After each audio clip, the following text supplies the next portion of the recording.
Un saludo muy cordial tengan todos nuestros hermanos, hermanas y quienes nos sintonizan a través de esta emisora radial. Bienvenidos todos a su programa El Fuerte Clamor.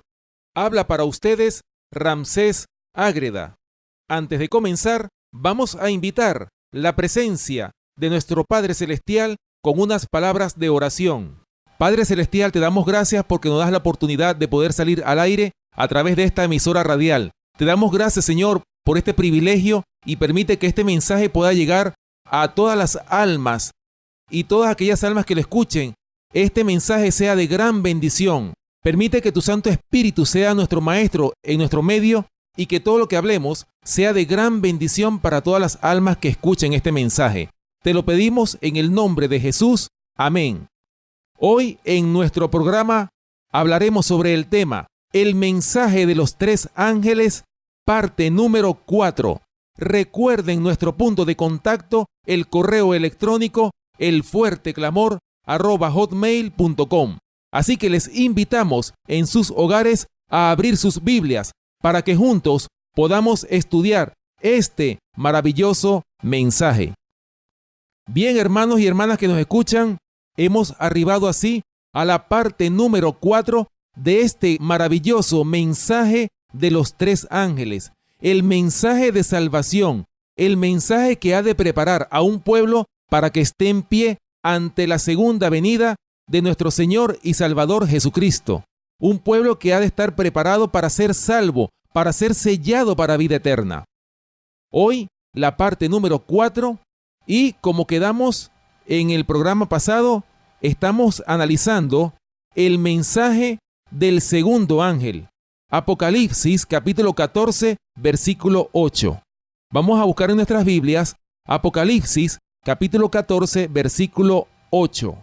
Dice la palabra de Dios lo siguiente: Otro ángel le siguió diciendo: ha caído Babilonia, la gran ciudad, porque ha hecho beber a todas las naciones del vino del furor de su fornicación.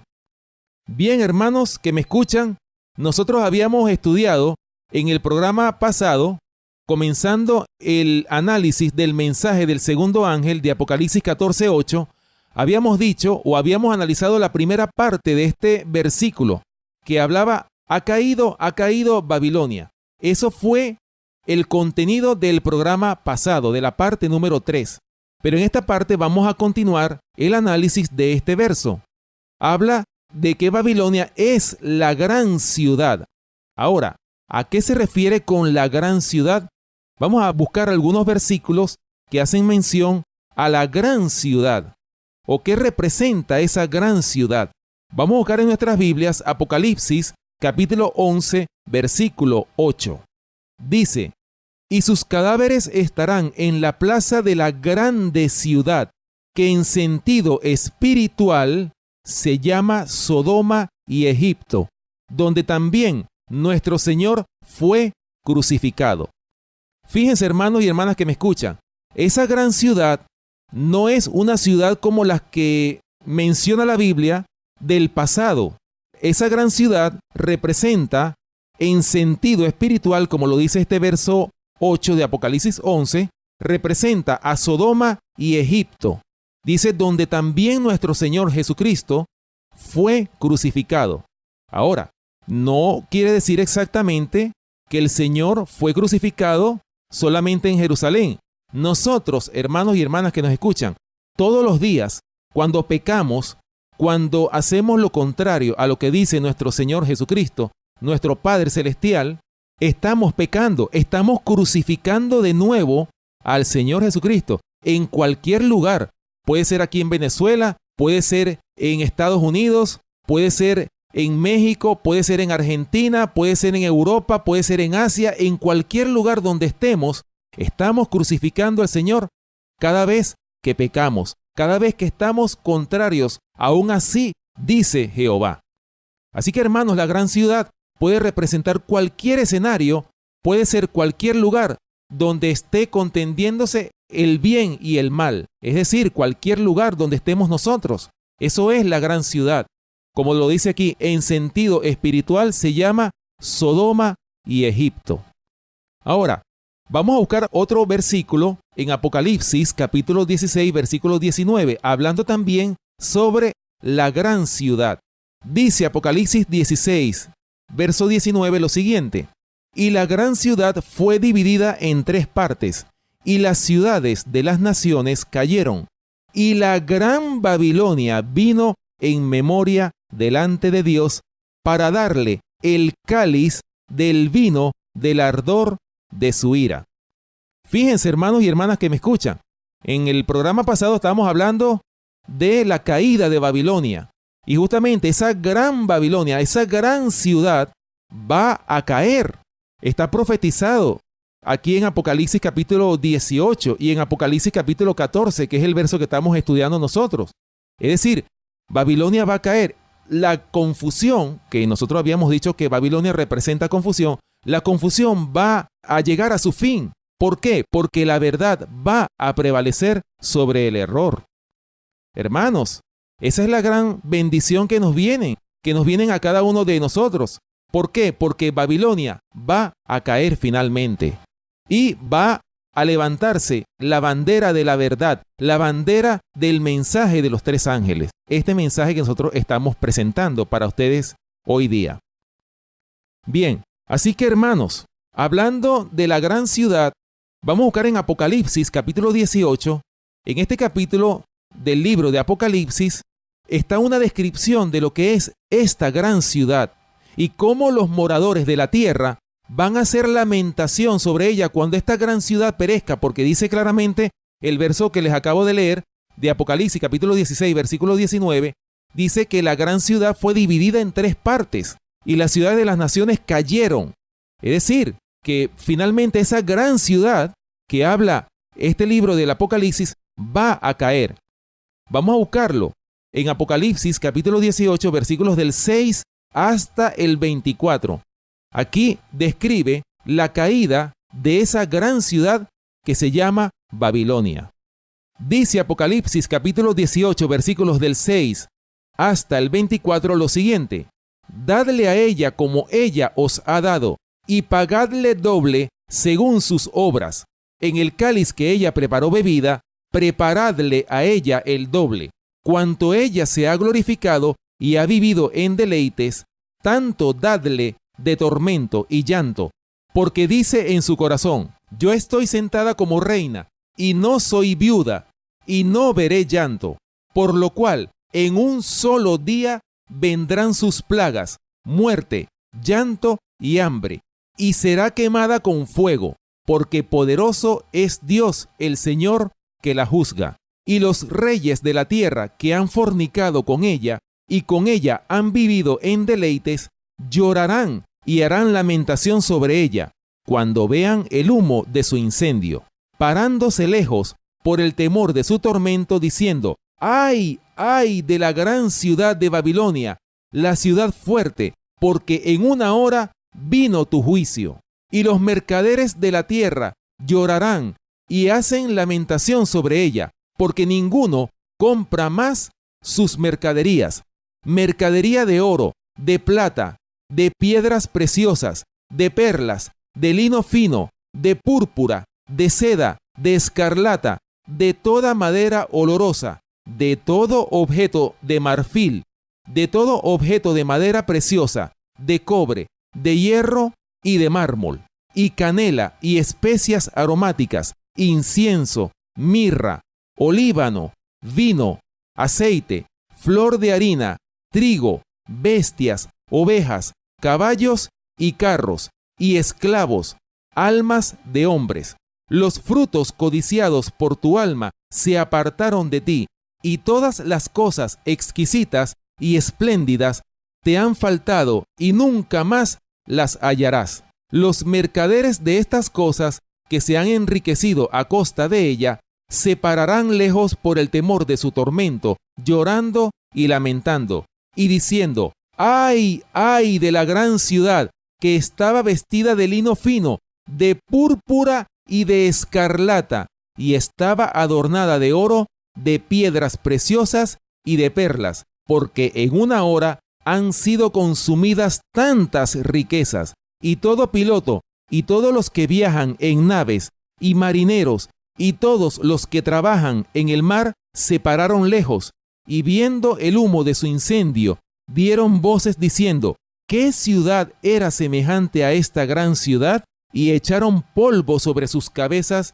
y dieron voces llorando y lamentando, diciendo: ¡ay, ay de la gran ciudad, en la cual todos los que tenían naves en el mar se habían enriquecido de sus riquezas, pues en una hora ha sido desolada! Alégrate sobre ella, cielo, y vosotros santos, apóstoles y profetas, porque Dios ha hecho justicia en ella. Y un ángel poderoso tomó una piedra, como una gran piedra de molino, y la arrojó en el mar, diciendo: con el mismo ímpetu será derribada Babilonia, la gran ciudad, y nunca más será hallada. Y voz de arpistas, de músicos, de flautistas y de trompeteros no se oirá más en ti, y ningún artífice de oficio alguno se hallará más en ti, ni ruido de molino se oirá más en ti. Luz de lámpara no alumbrará más en ti, ni voz de esposo y de esposa se oirá más en ti, porque tus mercaderes eran los grandes de la tierra, pues por tus hechicerías fueron engañadas todas las naciones, y en ella se halló la sangre de los profetas y de los santos y de todos los que han sido muertos en la tierra. Fíjense, hermanos y hermanas que nos escuchan, qué interesante este capítulo 18 del libro de Apocalipsis. Dice claramente que la gran ciudad que se levantó sobre todos los reyes de la tierra, esa gran ciudad, el imperio más poderoso de esta tierra, por supuesto, nosotros estamos hablando aquí de ese gran imperio que se está edificando actualmente, que es esa Babilonia moderna, ese gran imperio que va a reinar sobre todos los reyes de la tierra, por supuesto, cuya cabeza es la Iglesia Católica Romana. ¿Por qué lo decimos? Porque uno de los versos aquí lo dice, el verso 16, y diciendo: ¡ay, ay de la gran ciudad que estaba vestida de lino fino, de púrpura y de escarlata, y estaba adornada de oro, de piedras preciosas y de perlas! Hermanos, la descripción de esta vestidura o de esta vestimenta es o coincide con la vestimenta que usan los cardenales de la Iglesia Católica, los papas y todos los grandes líderes de la Iglesia Católica Romana o del Vaticano. Fíjense, porque habla de púrpura, de escarlata, es decir, de morado y de rojo. Y de paso también dice adornada de oro, de piedras preciosas. ¿Qué descripción más perfecta puede ser esta? Sino de la Iglesia Católica Romana, hermanos. Dice claramente que esta gran Babilonia que la constituye la Iglesia Católica Romana y, por supuesto, todos los reyes de la tierra que han fornicado con ella, por supuesto, finalmente va a caer. Y por eso es que muchos se van a lamentar diciendo: ¡ay, ay de la gran ciudad con la cual todos los reyes de la tierra hacían negocios con ella! Claro, hermanos, hoy por hoy, ¿cuántos reyes de la tierra no han hecho negocios con el Vaticano? Así que finalmente esta gran Babilonia va a caer como está profetizado aquí en este libro de Apocalipsis, capítulo 18. Bien, hermanos, continuando con este verso 8 de Apocalipsis, capítulo 14, que es nuestro programa de hoy, Apocalipsis capítulo 14, versículo 8, el mensaje del segundo ángel, dice este versículo 8 de Apocalipsis 14: ha hecho beber a todas las naciones del vino del furor de su fornicación. Fíjense bien, qué interesante, ¿no? Dice que cayó Babilonia. ¿Por qué? Porque ha hecho beber a todas las naciones del vino del furor de su fornicación. Hablando del vino, hermanos y hermanas que nos escuchan, ese vino, ¿qué representa el vino? ¿O qué quiere decir este vino? ¿Qué simboliza este vino del furor de su fornicación? Bueno, hermanos, ese vino representa el vino de las falsas doctrinas. Eso es lo que representa el vino que habla Apocalipsis capítulo 14, versículo 8. Porque ha hecho beber a todas las naciones del vino del furor de su fornicación. Ese vino, por supuesto, como se los dije, representa las falsas doctrinas. Ahora, ¿cuáles son esas falsas doctrinas? Bueno, hermanos, nosotros pudiéramos hacer una lista interminable de falsas doctrinas que no solamente están presentes en la madre de las rameras, sino también está presente ¿en dónde? En sus hijas, que son las iglesias protestantes que han bebido de ese vino de falsas doctrinas que ha introducido la Iglesia Católica en todo el protestantismo. Por eso es, hermanos y hermanas que nos escuchan, que el protestantismo moderno hoy ha caído en el error. Por eso es que se conoce como el protestantismo apóstata. Ahora, de toda esa interminable lista de falsas doctrinas, vamos a exaltar algunas o las más importantes. Vamos a leer a continuación algunas de ellas. Ese vino del furor de su fornicación, que son las falsas doctrinas, son las siguientes. La ley de Dios clavada en la cruz. Bien, hermanos, nosotros en programas pasados analizamos en relación a esta falsa doctrina de que la ley de Dios ha sido clavada en la cruz del Calvario. Nosotros analizamos en la serie de programas que tuvimos la ley de Dios o la gran ley de Dios. Analizamos en esa ocasión realmente qué parte de la ley de Dios fue clavada en la cruz del Calvario. Ahora, muchas iglesias evangélicas predican de que la ley de Dios fue clavada en la cruz del Calvario. ¿Por qué lo dicen? Porque se basan en Colosenses capítulo 2, versículos 13 y 14. Vamos a buscarlo en nuestras Biblias. Colosenses capítulo 2, versículos 13 y 14. Bien, dice Colosenses capítulo 2, versículos 13 y 14 lo siguiente. Y a vosotros, estando muertos en pecados y en la incircuncisión de vuestra carne, os dio vida juntamente con él, perdonándoos todos los pecados, anulando el acta de los decretos que había contra nosotros, que nos era contraria, quitándola de en medio y clavándola en la cruz.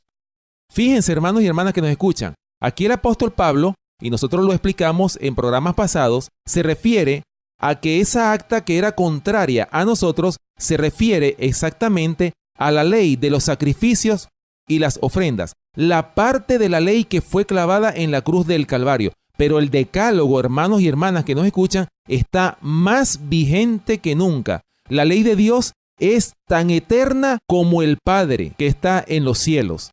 Así que no ha sido clavada en la cruz del Calvario, no ha sido solamente dada a Moisés, o no parte ella desde que Moisés la recibió en las 2 tablas de piedra.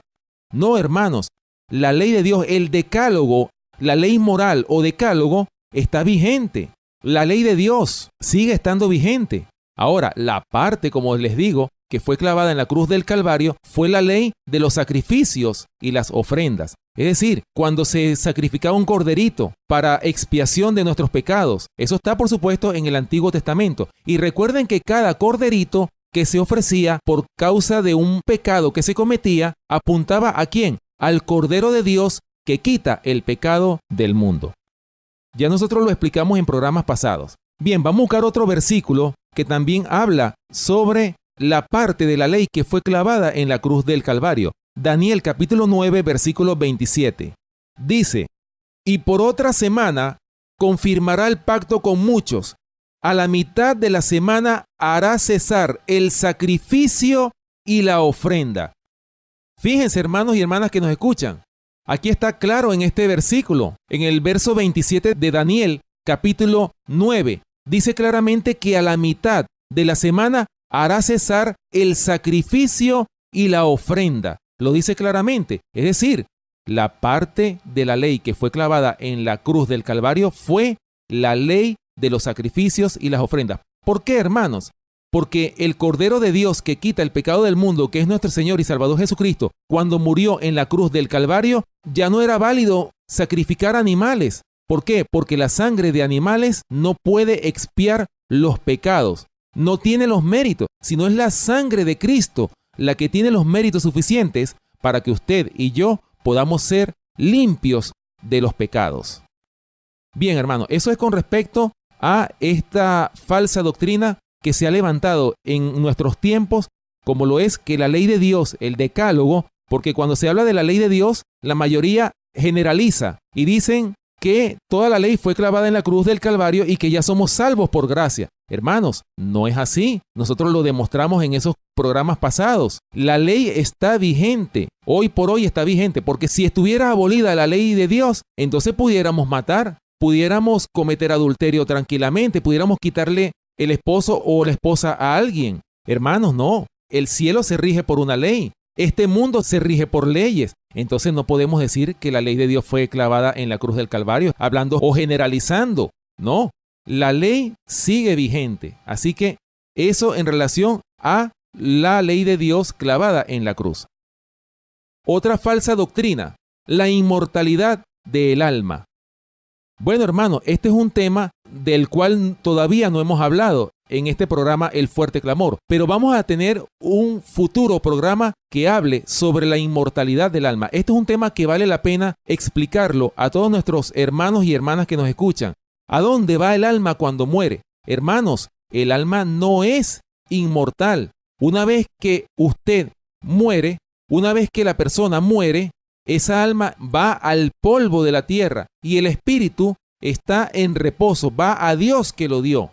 De todas maneras, vamos a leer algunos versículos para hacer mención de esta falsa doctrina de la inmortalidad del alma. Vamos a buscar lo que dice la Biblia en relación a esta falsa doctrina de la inmortalidad del alma, porque la mayoría de las iglesias protestantes hablan o dicen o afirman de que el alma es inmortal. Hermanos, eso es completamente falso. La palabra de Dios dice que el alma no es inmortal. Una vez que la persona muere, su memoria es puesta en el olvido. Vamos a buscarlo en Eclesiastés, capítulo 9, versículos 5 y 6.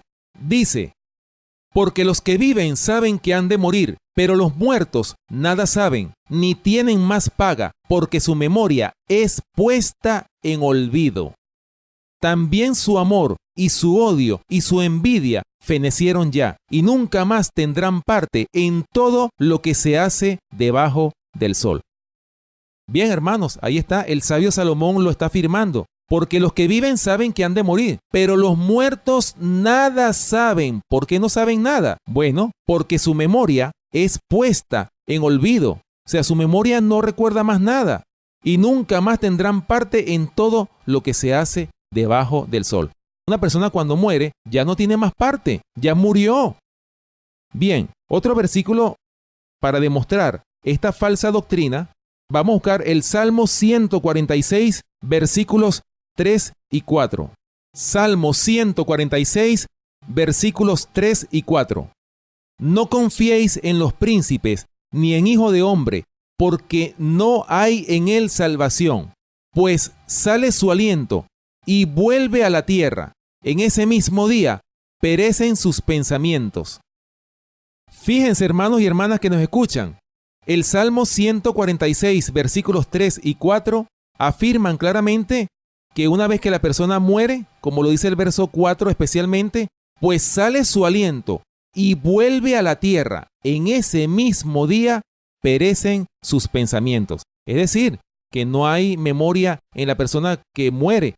El alma no es que está deambulando o apareciéndole a las personas de un lugar a otro, sino en el momento que la persona muere es puesta al descanso. Eso es falso, que la persona está en el cielo, como muchos han dado a entender. No, hermanos, estos dos versículos que les acabo de leer nos demuestran claramente que el alma no es inmortal. Una vez que la persona muere, está puesta en el descanso. Bien, otra falsa doctrina que está contenida en este vino del furor de su fornicación: el rapto secreto. De esto vamos a hablar en futuros programas, pero para adelantarles, vamos a mencionar de este famoso rapto secreto.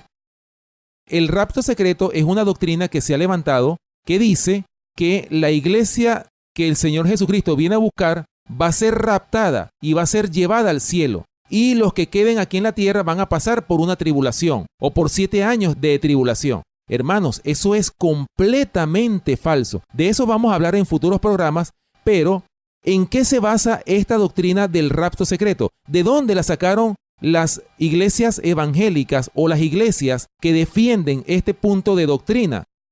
Bueno, hermanos, vamos a buscarlo en Mateo capítulo 24, versículos 40 y 41. Mateo capítulo 24, versículos 40 y 41. Dice: entonces estarán dos en el campo, el uno será tomado y el otro será dejado. Dos mujeres estarán moliendo en un molino, la una será tomada y la otra será dejada.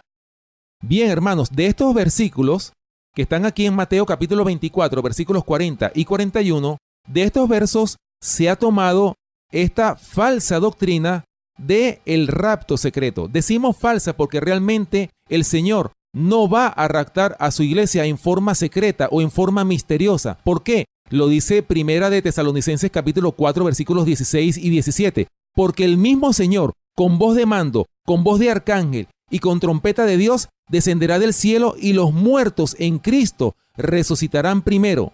Lo dice claramente el apóstol Pablo en Primera de Tesalonicenses, hermanos. Y también dice Apocalipsis capítulo 1, versículo 7, dice que he aquí viene con las nubes y todo ojo le verá. Entonces, hermanos, no es posible entonces o no se puede sostener de que la iglesia o los fieles que el Señor va a llevar al cielo se los va a llevar en forma secreta sin que nadie se dé cuenta. Eso es una falsa doctrina también.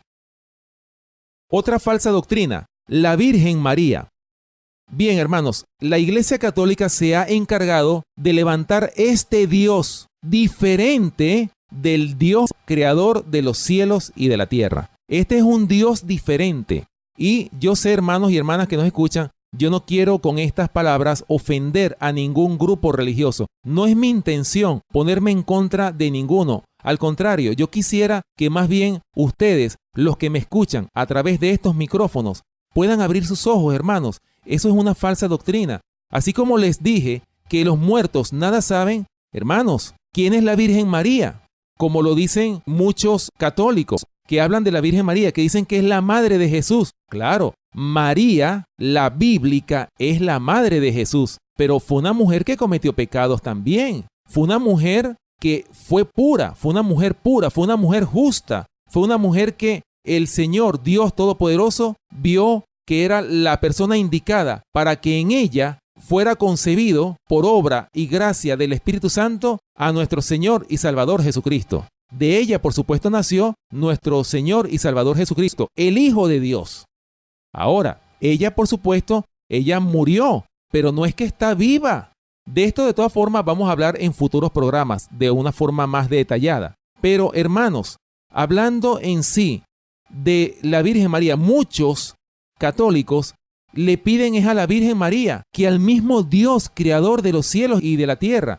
¿Qué dice la palabra de Dios? Yo soy el camino, la verdad y la vida, dice el Señor Jesucristo. Nadie va al Padre sino por mí. La única forma, hermanos y hermanas que nos escuchan, de que podamos llegar al Padre es a través de los méritos de nuestro Señor y Salvador Jesucristo. Es a través de Cristo que podemos llegar al Padre, no a través de la Virgen María. Hermanos, es una falsa doctrina. Lo digo con tristeza en mi corazón. Yo no quiero que ustedes se sientan aludidos, se sientan ofendidos. Simplemente lo que quiero es que ustedes vean, que se quiten el velo que tienen en los ojos la mayoría de nuestros hermanos que creen en esta doctrina, que se den cuenta que esto es una falsa doctrina que ha levantado la Iglesia Católica. Hermanos, ¿qué dice la palabra de Dios en relación a las imágenes? Porque la Virgen María es una imagen. Bueno, ¿cuántas Vírgenes Marías no han hecho en yeso y en diferentes materiales? ¿Qué dice la palabra de Dios en cuanto a las imágenes? Vamos a buscarlo. Éxodo capítulo 20, versículos 3 al 5. Dicen los dos primeros mandamientos de Éxodo capítulo 20, versículos 3 al 5 lo siguiente. No tendrás dioses ajenos delante de mí. Lo dice el Señor, no lo digo yo. Versículo 4 dice, no te harás imagen ni ninguna semejanza de lo que esté arriba en el cielo, ni abajo en la tierra, ni en las aguas debajo de la tierra. No te inclinarás a ellas, ni las honrarás, porque yo soy Jehová tu Dios, fuerte, celoso, que visito la maldad de los padres sobre los hijos, hasta la tercera y cuarta generación de los que me aborrecen. Fíjense, hermanos y hermanas que nos escuchan. El Señor nos manda que no te harás imagen. ¿Y cómo es posible entonces que la Iglesia Católica haya levantado esta gran imagen de la Virgen María y enseñado a sus feligreses a adorar y a venerar a la Virgen María y a pasearla? Hermanos, eso es una falsa doctrina. Eso está en contra de la ley de Dios. Así que esto es otra de las falsas doctrinas que pertenecen o están contenidas en el vino del furor de su fornicación de Apocalipsis capítulo 14, versículo 8. Otra falsa doctrina, hermanos y hermanas que nos escuchan, la adoración a los santos. Bueno, ya nosotros lo leímos. Éxodo capítulo 20, versículo 4. Vamos a leerlo de nuevo. No te harás imagen ni ninguna semejanza de lo que esté arriba en el cielo, ni abajo en la tierra, ni en las aguas debajo de la tierra. Lo dice claramente Éxodo capítulo 20, versículo 4.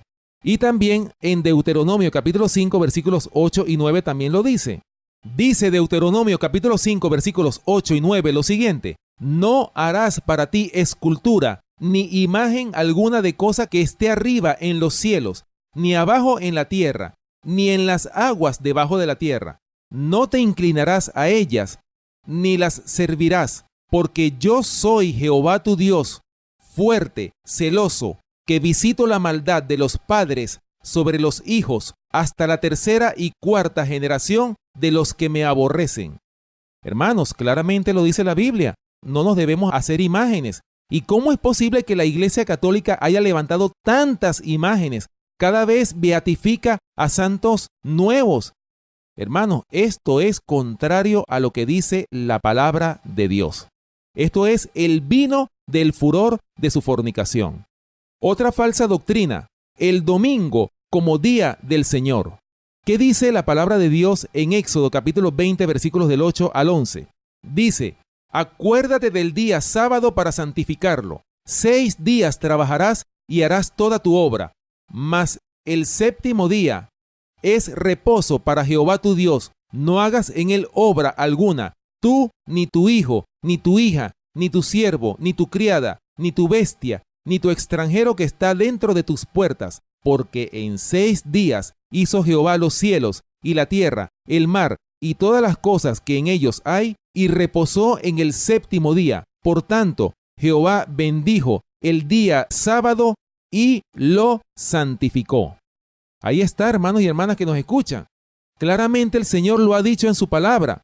No es el domingo, es el sábado. Ya nosotros lo dijimos en programa pasado, en el programa que se titulaba El Día del Señor. Ya nosotros lo hemos estudiado. Así que esta ha sido otra falsa doctrina que pertenece al vino del furor de su fornicación. Otra falsa doctrina, el espiritismo moderno. Esa es una de las falsas doctrinas que cada vez va a tomar o está tomando auge en nuestros días. ¿De dónde se origina el espiritismo? El espiritismo se origina, hermanos y hermanas que nos escuchan, cuando la serpiente antigua que se llama Diablo y Satanás le dijo a Eva: con que Dios ha dicho que no comáis de todo fruto del huerto. Y fue cuando Eva conversó con la serpiente y le dijo: claro, Dios nos dijo que podíamos comer de todo árbol en el huerto, pero del árbol de la ciencia del bien y del mal, de ese árbol, de ese fruto, no podíamos comer, porque el día que de él comiéramos, ciertamente íbamos a morir, le dice Eva a la serpiente. Vamos a buscarlo. Vamos a buscarlo en Génesis capítulo 3, versículos 4 y 5. Bien, dice Génesis capítulo 3, versículos 4 y 5 lo siguiente.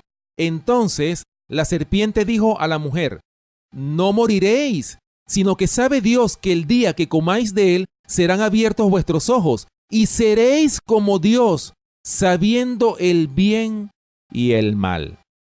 Fíjense, hermanos y hermanas que nos escuchan.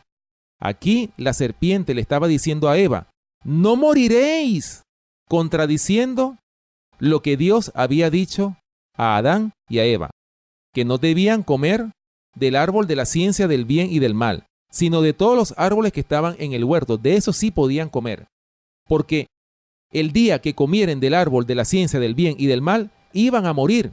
Pero no era que iban a morir en el instante, sino que iban a perder la vida eterna, porque cuando Adán salió de la mano del Creador, salió para ser eterno. Igualmente Eva, cuando Dios creó al hombre, lo creó para que fuesen eternos.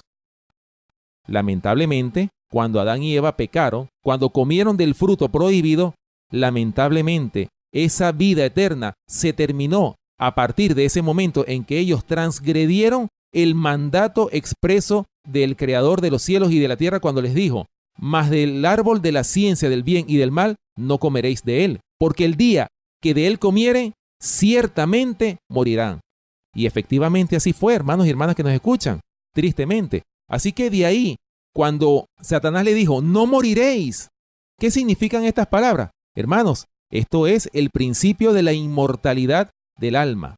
A partir de ahí, Satanás levantó esta falsa doctrina de la inmortalidad del alma. Ahora, hermanos, ¿cómo se traduce esto en nuestros tiempos? ¿Cómo se traduce la inmortalidad del alma en nuestros días?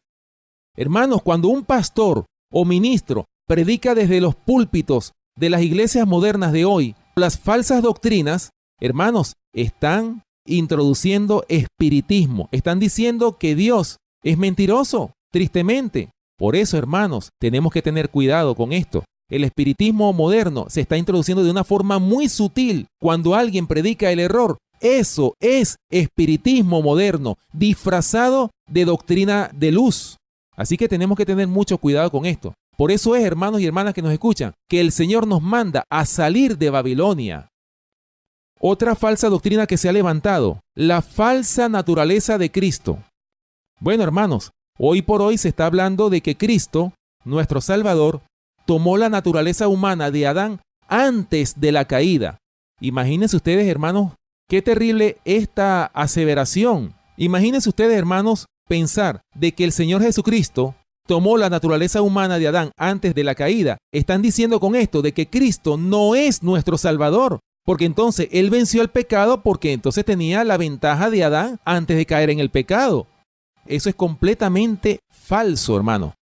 Cuando el Señor Jesucristo nació en Belén de Judea, hace 2000 años atrás, tomó la naturaleza humana con las debilidades que existían en esa época. Estamos hablando del año 4 después de Cristo aproximadamente. Cuando el Señor nació en esa época, heredó la naturaleza humana de esa época, no como dicen algunos que tomó la naturaleza humana de Adán antes de la caída. Eso es una de las tantas falsas doctrinas en cuanto a la naturaleza de Cristo. Pero también hay otra falsa doctrina en cuanto a la naturaleza de Cristo. Y hablan de que Cristo fue engendrado, basados por supuesto en algunos versículos que hablan de que el Hijo de Dios fue engendrado. Entonces confunden una cosa con la otra, hermanos y hermanas que nos escuchan. Qué triste. Pero muchas falsas doctrinas se han levantado. ¿Por qué? Por la mala interpretación de las Santas Escrituras. ¿Por qué? Porque aquellos que aseveran eso están borrachos, están ebrios, pero no de vino, sino de las falsas doctrinas. No tienen discernimiento, lamentablemente, hermanos y hermanas que nos escuchan. Y otra falsa doctrina que se ha levantado, la doctrina del infierno y el tormento eterno. Así que, hermanos, hablando de esta falsa doctrina del infierno y el tormento eterno, voy a leerles aquí en el Conflicto de los Siglos, en la página 591 y 592, lo siguiente. Es incalculable para el espíritu humano el daño que ha producido la herejía de los tormentos eternos. La religión de la Biblia, llena de amor y de bondad, y que abunda en compasión, resulta empañada por la superstición y revestida de terror, cuando consideramos con cuán falsos colores Satanás pintó el carácter de Dios. Podemos admirarnos de que se tema y hasta se aborrezca a nuestro Creador misericordioso. Las ideas espantosas que respecto de Dios han sido propagadas por el mundo desde el púlpito han hecho miles y hasta millones de escépticos e incrédulos. Fíjense, hermanos, lo que se ha predicado desde los púlpitos de las iglesias. El falso carácter de Dios ha hecho que muchos lleguen a ser incrédulos en cuanto al carácter del Señor. Sigue diciendo este libro: las teorías de las penas eternas es una de las falsas doctrinas que constituyen el vino de las abominaciones de Babilonia, del cual ella da de beber a todas las naciones, de acuerdo a Apocalipsis capítulo 14, versículo 8 y Apocalipsis capítulo 17, versículo 2. Es verdaderamente inexplicable que los ministros de Cristo hayan aceptado esta herejía y la hayan proclamado desde el púlpito. La recibieron de Roma, fíjense hermanos, la recibieron de Roma, como de Roma también recibieron el falso día de reposo. Ahí está, hermano, lo que les estaba diciendo hace un rato. ¿De dónde vienen las falsas doctrinas?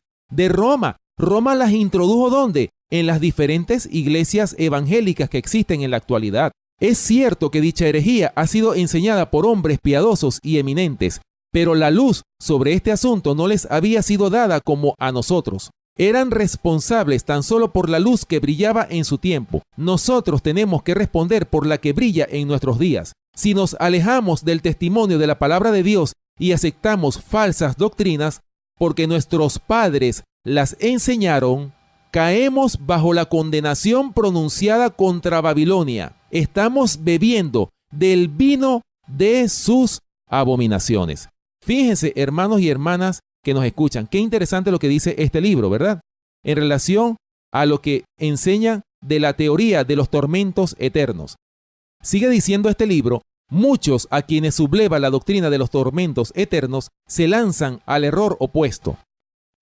Bien, hermanos, qué interesante lo que acabamos de leer en este libro, El conflicto de los siglos, acerca de esta falsa doctrina del infierno y el tormento eterno. De esto vamos a hablar en futuros programas. Bueno, ya para terminar, vamos a continuar con este mensaje del segundo ángel de Apocalipsis capítulo 14, versículo 8. Hablando, por supuesto, de este vino, del furor de su fornicación. Hermanos, el vino, ¿qué es lo que trae como consecuencia el beber vino o el beber bebidas alcohólicas? ¿Qué es lo que ha traído como consecuencia? Bueno, hermanos, los grandes hombres de la Biblia se abstuvieron de beber vino y sidra.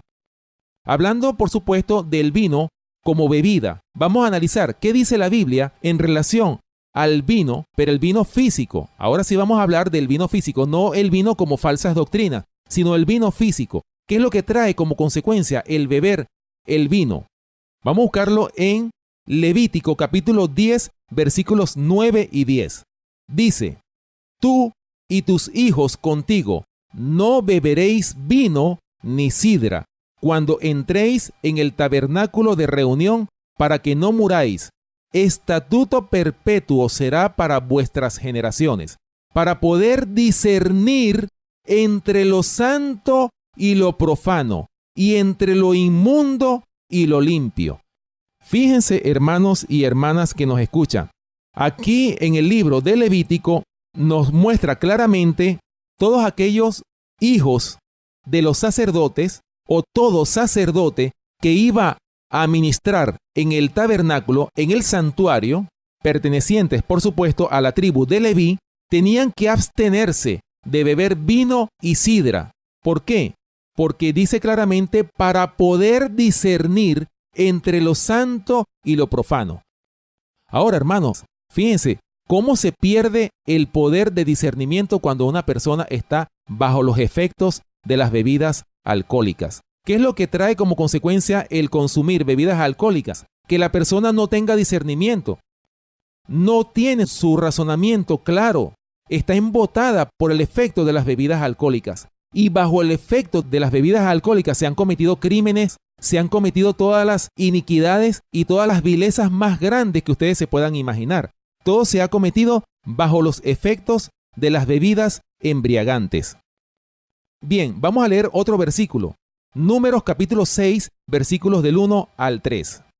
Dice, habló Jehová a Moisés diciendo, habla a los hijos de Israel y diles, el hombre o la mujer que se apartare haciendo voto de nazareo para dedicarse a Jehová, se abstendrá de vino y de sidra. No beberá vinagre de vino, ni vinagre de sidra, ni beberá ningún licor de uvas, ni tampoco comerá uvas frescas ni secas. Fíjense qué interesante, hermanos y hermanas que nos escuchan. Aquí claramente el Señor dice aquí en Números que todo aquel que se aparte, que se dedique a servir al Señor, que se consagre al Señor, se tiene que abstener de las bebidas alcohólicas, de vino y de sidra. ¿Por qué, hermanos? Bueno, vamos a leerlo en Proverbios capítulo 20, versículo 1. Dice, el vino es escarnecedor, la sidra alborotadora, y cualquiera que por ellos yerra no es sabio. El sabio Salomón lo dijo claramente. Los proverbios del sabio Salomón dice, el vino es escarnecedor, la sidra alborotadora, y cualquiera que por ellos yerra no es sabio. Fíjense, hermanos, y esto lo podemos corroborar también en la misma Biblia, en Jueces capítulo 13, versículos del 1 al 4 y del 8 al 14, aquí habla de la historia de Sansón. Fíjense bien lo que dice Jueces capítulo 13, versículos del 1 al 4 y del 8 al 14. Dice, los hijos de Israel volvieron a hacer lo malo ante los ojos de Jehová, y Jehová los entregó en mano de los filisteos por 40 años. Y había un hombre de Sora, de la tribu de Edán, el cual se llamaba Manoa, y su mujer era estéril, y nunca había tenido hijos.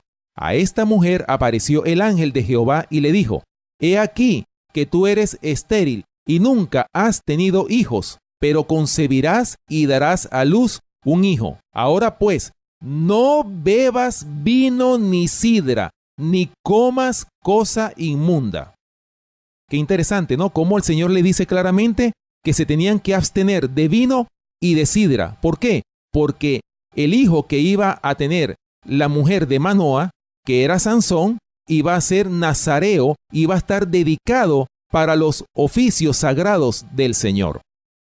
Continúa diciendo el verso del 8 al 14 lo siguiente. Entonces oró Manoa a Jehová y dijo, Señor mío, yo te ruego que aquel varón de Dios que enviaste vuelva ahora a venir a nosotros y nos enseñe lo que hayamos de hacer con el niño que ha de nacer. Y Dios oyó la voz de Manoa, y el ángel de Dios volvió otra vez a la mujer, estando ella en el campo, mas su marido Manoa no estaba con ella. Y la mujer corrió prontamente a avisarle a su marido, diciéndole, mira, que se me ha aparecido aquel varón que vino a mí el otro día. Y se levantó Manoa y siguió a su mujer, y vino al varón y le dijo, ¿eres tú aquel varón que habló a la mujer? Y él dijo, yo soy. Entonces Manoa dijo, cuando tus palabras se cumplan, ¿cómo debe ser la manera de vivir del niño y qué debemos hacer con él? Y el ángel de Jehová respondió a Manoa, la mujer se guardará de todas las cosas que yo le dije. No tomará nada que proceda de la vid, no beberá vino ni sidra, y no comerá cosa inmunda. Guardará todo lo que le mande. Fíjense, hermanos, cómo el Señor, en este caso el ángel de Jehová, le dijo a Manoa y a su mujer que se abstuvieran de beber vino y sidra y toda bebida embriagante. ¿Por qué? Porque ese hijo que iban a nacer iba a ser dedicado a Jehová. Iba a ser dedicado para el servicio al Señor Dios creador de los cielos y de la tierra. Bien, hermanos, para terminar, voy a leerles en el comentario bíblico el comentario de Apocalipsis, capítulo 14, versículo 8, titulado El mundo ebrio con el vino de Babilonia. Dios acusa a Babilonia porque ha hecho beber a todas las naciones del vino del furor de su fornicación. Esto significa que ha menospreciado el único mandamiento que señala al verdadero Dios y ha derribado el sábado, recordativo de la creación de Dios. Dios hizo el mundo en 6 días y descansó en el séptimo. Así santificó ese día y lo puso aparte de todos los otros como santo para él, para ser observado por su pueblo a través de todas sus generaciones. Pero el hombre de pecado, ensalzándose por encima de Dios, sentándose en el templo de Dios y haciéndose pasar por Dios, pensó en cambiar tiempos y leyes. Este poder, pensando demostrar que no solo era igual a Dios, sino superior a Dios, cambió el día de reposo, colocando el primer día de la semana donde debiera estar el séptimo. El mundo protestante ha tomado a este hijo del papado para que se lo considere como sagrado. En la palabra de Dios esto es llamado la fornicación de la mujer. Dios tiene un conflicto con las iglesias actuales.